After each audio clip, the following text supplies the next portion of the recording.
Bonjour, Kate Monfette. Je suis directrice affaires publiques chez Tesla RP et bienvenue à notre épisode court-circuit du mois de février.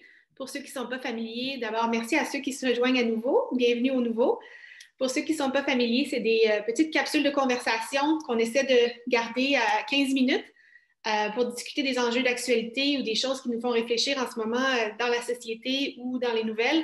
Évidemment, ce mois-ci, on ne pourrait pas mieux tomber en parlant de vaccins et d'innovation médicale, alors que le Québec lance en grande sa campagne de vaccination publique.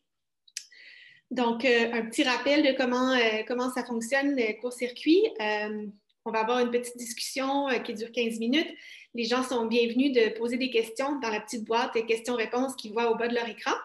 Ceci étant dit, s'il y a plein de questions, en 15 minutes, on n'aura pas le temps d'y toucher toutes, mais je vais garder un œil dessus. Puis s'il y a des bonnes questions qui sont très pertinentes, je vais essayer de les poser durant la conversation. Si jamais on n'y arrive pas, je m'engage à revenir à tout le monde qui ont posé des questions et qui n'ont pas eu leur réponse pendant la conversation. Je m'engage à vous revenir pour vous fournir des réponses à vos questions. Sinon, vous pouvez aussi nous contacter par courriel ou par n'importe quel autre moyen pour nous poser vos questions. Puis ça va nous faire plaisir de vous revenir. Donc, sans plus tarder, je vais vous présenter notre invité d'aujourd'hui. Donc, voici M. Avak Kavedian, qui est un inventeur, un entrepreneur et un PDG du domaine des sciences de la vie. Il est associé chez Flagship Pioneering. Flagship Pioneering, c'est une compagnie qui fonde des compagnies dans le milieu de l'innovation toutes sortes. Chez Flagship, vous dirigez une équipe qui invente et lance des nouvelles plateformes thérapeutiques. Et ce qui rend notre conversation d'autant plus intéressante, c'est que vous êtes à Montréal d'origine, diplômé de l'Université McGill, et vous avez obtenu votre baccalauréat et votre doctorat en biochimie à l'Université McGill. Donc, on est chanceux d'avoir quelqu'un un spécialiste comme ça qui peut venir nous parler en français ici à Montréal. Donc voilà, merci de vous être joint à nous aujourd'hui. Merci à vous, très content d'être parmi vous aujourd'hui. Alors, je vais faire une courte présentation du sujet d'aujourd'hui. Si on remonte à il y a un peu plus d'un an, janvier 2020, on connaissait à peine le coronavirus, ça nous semblait être une réalité lointaine. On n'était pas trop au courant de la réalité qui allait nous frapper en 2020 et pourtant, les géants comme Moderna et BioNTech nous annonçaient déjà avoir développé un vaccin qui était prêt pour entamer des essais cliniques. Alors, je crois qu'on a tous été ébahis par la rapidité du processus. C'était quelque chose qui était quand même inédit, une telle rapidité de processus. Alors, on s'est demandé comment ça se fait, comment ça fonctionne, comment c'est possible, puis qu'est-ce qui fait qu'une compagnie va gagner cette course effrénée, une course mondiale vers une technologie aussi importante de laquelle dépendent notre santé, mais nos économies aussi. Alors, ça lance le sujet d'aujourd'hui. Je pars le chrono à 15 minutes. Alors, pour commencer, peut-être, M. Kavedian, vous pouvez nous expliquer un peu rapidement ce que fait Flagship Pioneering, puis qu'est-ce qui différencie cette compagnie des autres leaders en innovation?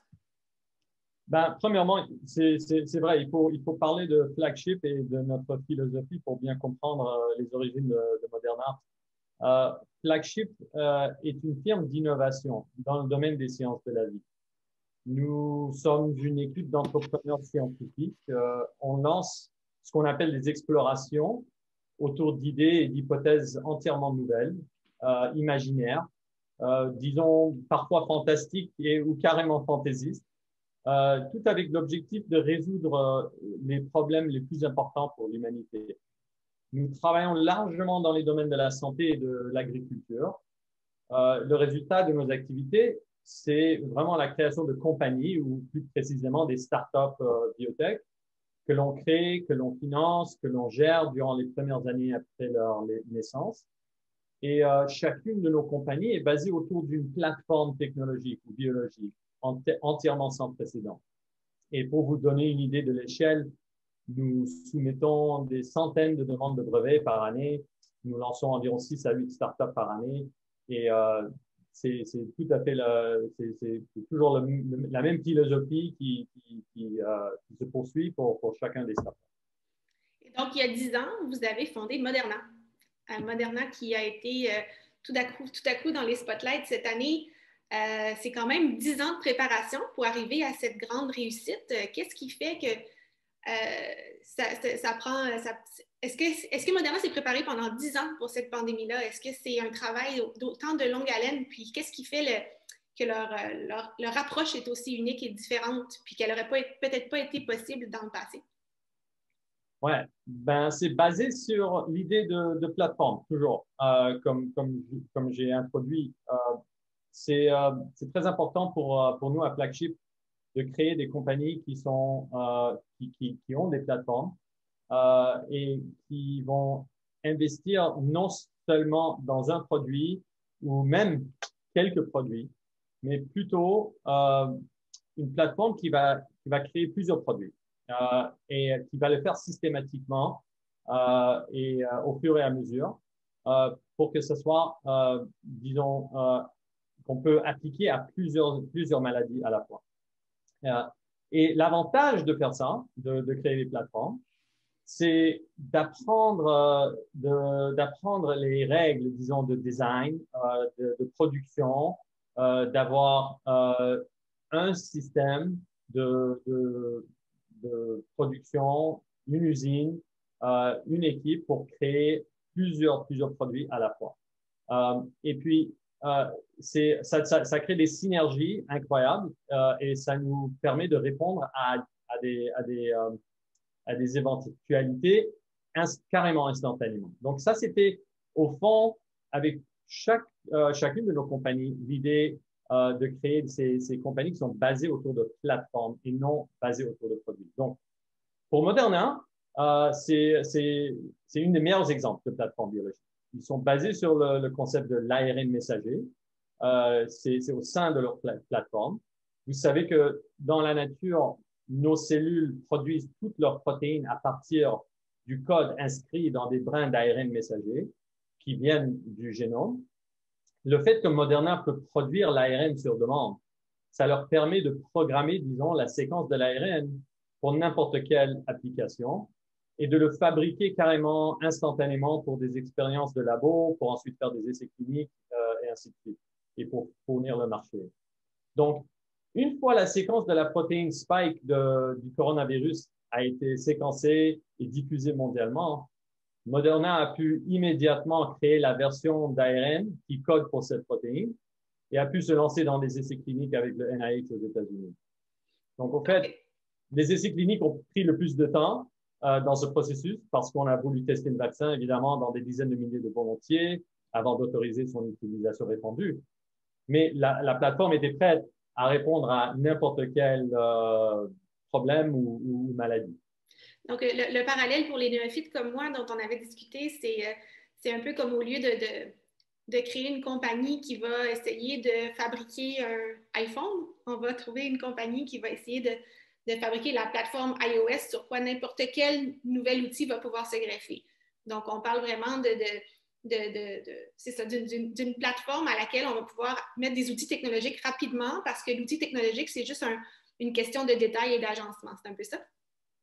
Exactement. Donc, il y a quelque chose qui est au centre, qui est général, qui est programmable.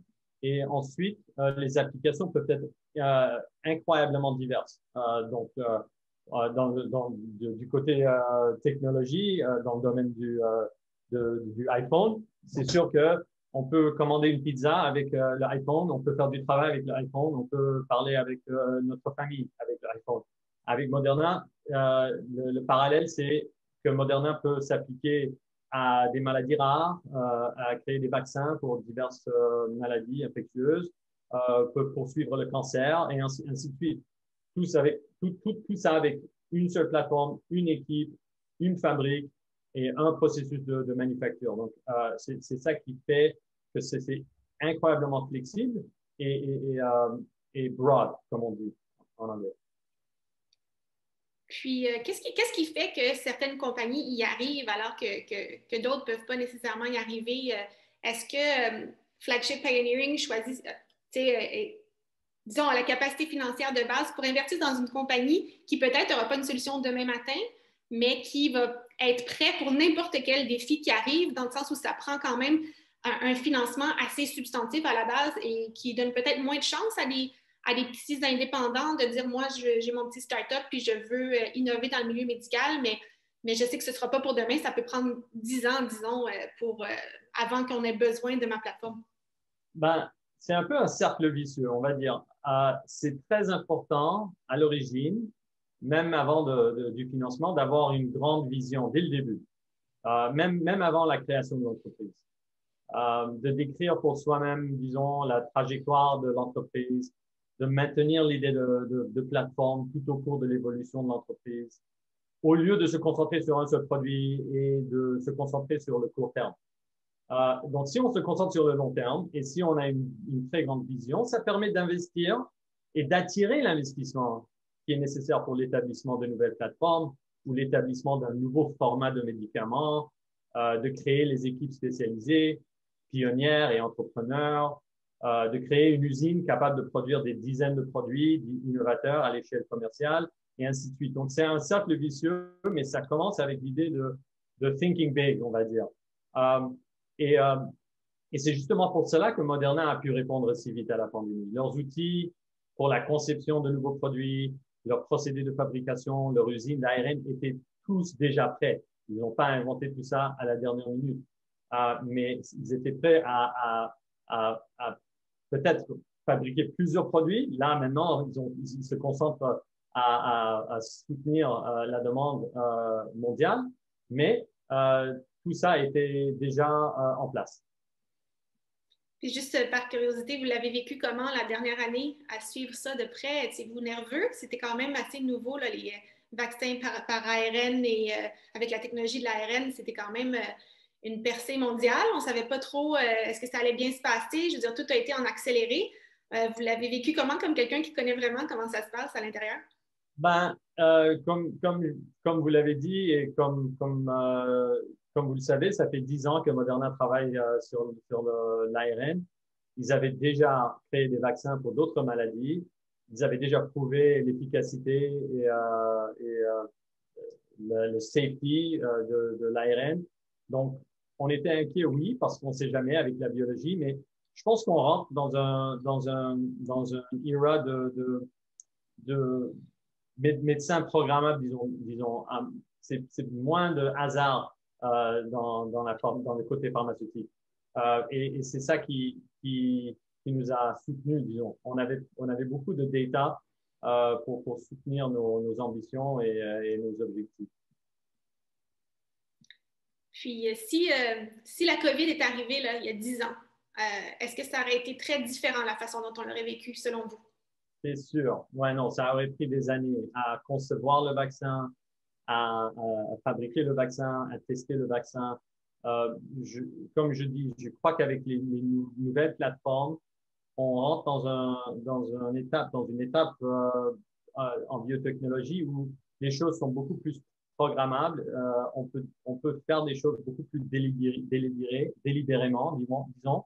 Ça ressemble un peu plus à l'ingénierie dans le domaine de la technologie ou dans le domaine même de l'architecture, où c'est par design qu'on va créer des choses, au lieu de le faire à partir de découvertes, disons, à partir de faire simplement de la recherche. Si on regarde la définition stricte du mot recherche, c'est essentiellement l'action de chercher. Et le concept de la découverte, pareillement, c'est basé dans l'idée de faire des trouvailles, mais et de le faire par pur hasard ou par hasard. Et c'est justement pour cela que la recherche pharmaceutique, à date, coûte si cher, aboutit à un taux d'échec énorme et puis ça prend plein de temps. Mais les nouvelles plateformes, c'est différent, c'est vraiment différent maintenant. Elles sont basées sur une meilleure appréciation de la biologie, une maîtrise de la biologie et ça nous permet maintenant de créer délibérément et directement les solutions. Comme je dis, un peu plus comme l'ingénierie s'applique au transport ou à l'architecture ou autre. Et donc, c'est pour cela que avec les acides nucléiques comme l'ARN, les cellules thérapeutiques, l'intelligence artificielle, ça nous permet, là, maintenant, nous pouvons imaginer et créer les solutions nécessaires et de le faire rapidement avec un taux de réussite sans précédent.